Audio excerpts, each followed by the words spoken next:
भूतिया हवेली। यह कहानी एक छोटे से गांव की है। यहाँ एक पुरानी हवेली खड़ी थी।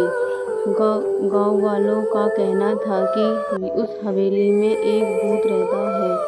कहा जाता था कि रात के समय वहाँ अजीबोगरीब आवाज़ें आती थी और कई लोग जो रात के समय उस हवेली के पास से गुजरे उन्होंने वहाँ से अजीब अनुभव किए।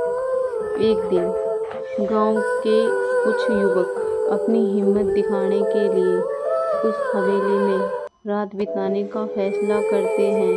वे रात का अंधेरा होते ही हवेली के अंदर जाते हैं।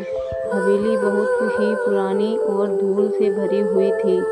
चारों तरफ और टूटी फूटी दीवारें थीं। जैसे जैसे रात बढ़ती गई हवेली में अजीब आवाज़ें सुनाई देने लगी। सब लोग भयभीत हो गए, लेकिन एक युवक ने सभी को हिम्मत बंधाई और कहा कि यह सब भूलकर भूचाल हम अपनी कल्पना से बना रहे हैं। तभी अचानक एक खिड़की जोर से खटकी और सब डर के मारे चिल्लाने लगे। एक एक करके सब लोग कमरे से बाहर निकलने लगे, लेकिन तभी उन्हें एहसास हुआ कि दरवाज़ा बंद हो चुका था। संदेह हुआ कि हवेली उन्हें कैद कर रही है। तभी एक सफ़ेद साड़ी पहने एक महिला का भूत उनके सामने आया। उनके चेहरे पर पीड़ा और रोष था।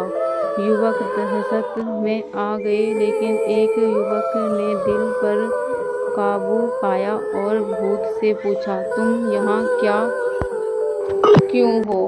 भूत ने कहा, मैं यहाँ अपने पति की तलाश में हूँ। मुझे धोखा देकर चला गया। मैं सिर्फ उनका नाम जानना चाहती हूँ। युवक ने बिना डरे कहा, हम मदद करेंगे, बस हमें बताओ कि तुम्हारे पति कौन है। भूत ने एक नाम लिया जो उस गांव के एक पुराने पुजारी का था। युवकों ने उस नाम को सुनकर आश्चर्यचकित होकर पीछे देखा, लेकिन भूत अब गायब हो चुकी थी। कुछ समय बाद दरवाज़ा अपने आप खुल गया। सभी लोग बाहर भाग खड़े हुए। गांव लौटने पर उन्होंने गांव के बड़े बुजुर्गों से उस पुजारी के बारे में सुना।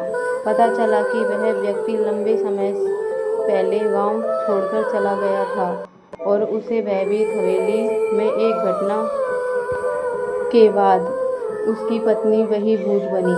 युवकों ने निश्चय किया कि वे भूत के पति को ढूंढेंगे और उसे हवेली वापस लाएंगे ताकि उसकी पत्नी को शांति मिल सके। समाप्त। यह कहानी एक खौफनाक अतीत की यात्रा है जो हमें यह बताती है कि कभी कभी भूतों के पीछे की कहानी और उनकी इच्छाएं हमें सिखाती हैं कि प्रेम और सच्चाई हमेशा सर्वोपरि होती है।